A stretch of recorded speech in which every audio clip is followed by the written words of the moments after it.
you want us to sing a little bit? Do you like Pina Colada? What's the next line?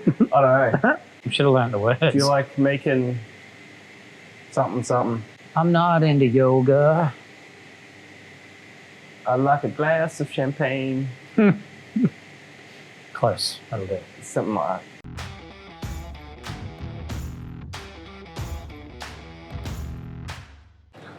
Welcome, guys, to the second episode of A Beer with the Brewer and the brewer himself, Mr. Cuthbert, looking dashing today, as always. How are we? Pretty good, mate. Fantastic, fantastic.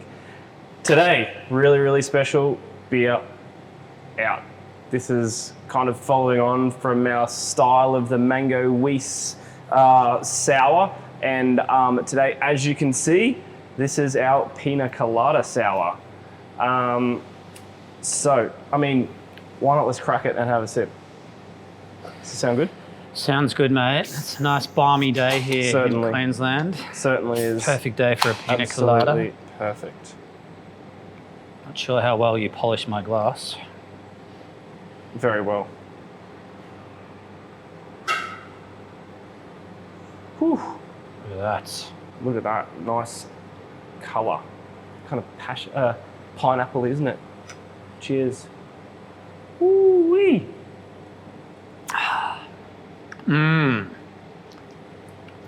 So. Well, I mean, if you like pina coladas, you're going to fall over when you drink that because that is an absolute home run. A home run, Matty. Tell us a bit about this beer, mate. This one, as you mentioned, another sour. Mm-hmm. So I guess what we're trying to do is release a sour every 4 or 6 weeks. Yep. And then come up with different sort of ideas, whether it's a drink, a cocktail in this case, like a pina colada, a mango Weiss bar. We did a frosty fruit just before Christmas. So that sort of thing, those sort of flavours that will go well in a sour. And then this one, I think most people like pina coladas, sort of reminds you of being on a tropical holiday or something like that. Definitely. So I asked a couple of pina colada experts that I know what their pina colada recipe is, and obviously it's pineapple and coconut, and then different combinations in that. We've definitely had a few pina coladas just to test out. We did, but being a beer, it's a little bit different, I guess, to a cocktail that is normally rum or a combination of rums. It is, in fact, a sour Berliner Weiss, and then we've put the pineapple and the coconut into the beer.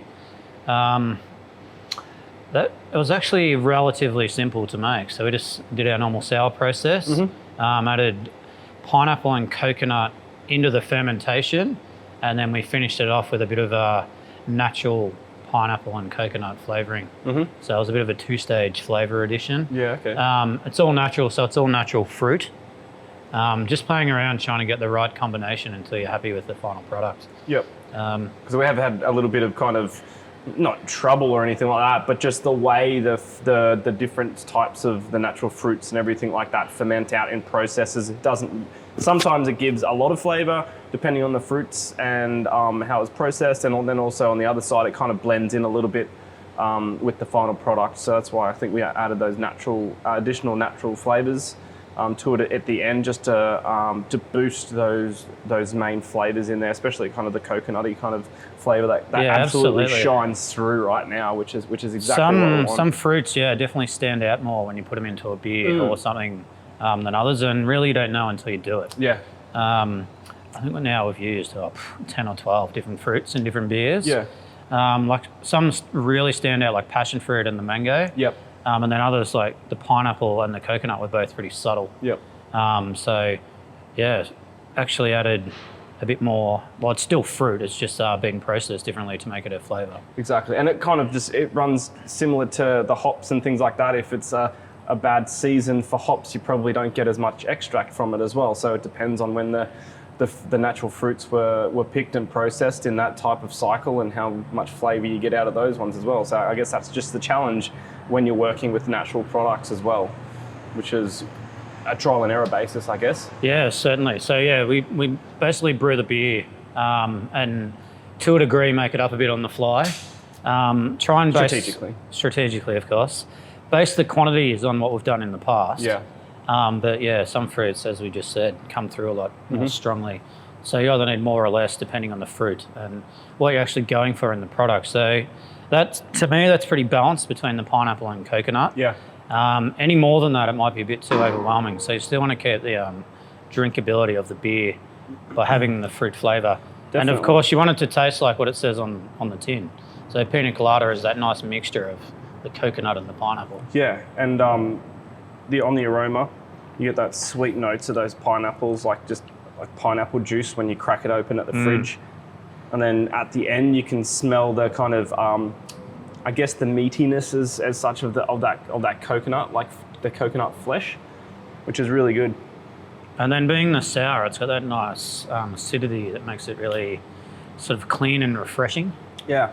So on a 32 degrees balmy day, Oh, like it's it is going now, down, absolute treat. It slides down. Absolute treat. So, yeah, and again, on the palate, at the front of the palate, you get those nice sweet pineapples, and then comes back into the rear of the palate, and then you get the lingering of that coconut as well. So, comparing that type of the drinkability of that compared to how the actual real cocktail tastes, it's really, really similar, and I think that just makes for an absolute incredible drink. So, guys, if you can get this is a limited release, and it will go like hotcakes.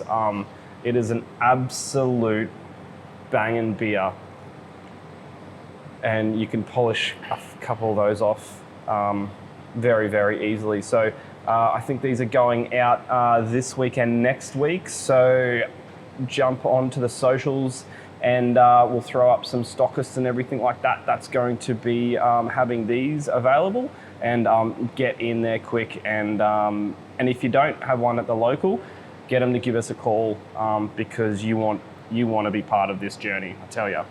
We probably should make mention as well that this was the first ever beer canned on our own canning line that we're sitting in amongst at the moment. Certainly. So we got a nice little Christmas present on Christmas Eve. It arrived in the container, a brand new shiny canning line. And it's taken us a little while to get it to a point where it was all set up and now commissioned.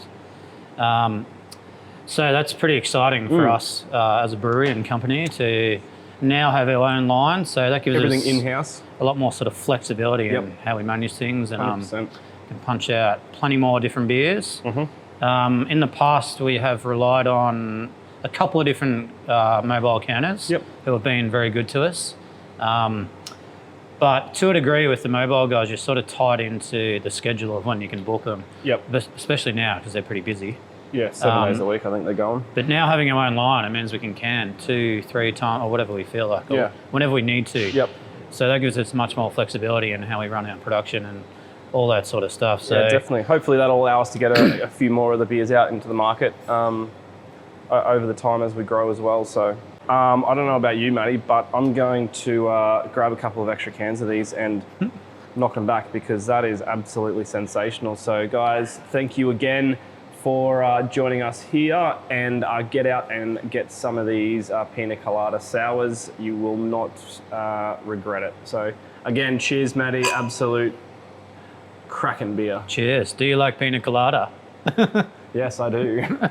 Cheers. I think I just spilt that on myself.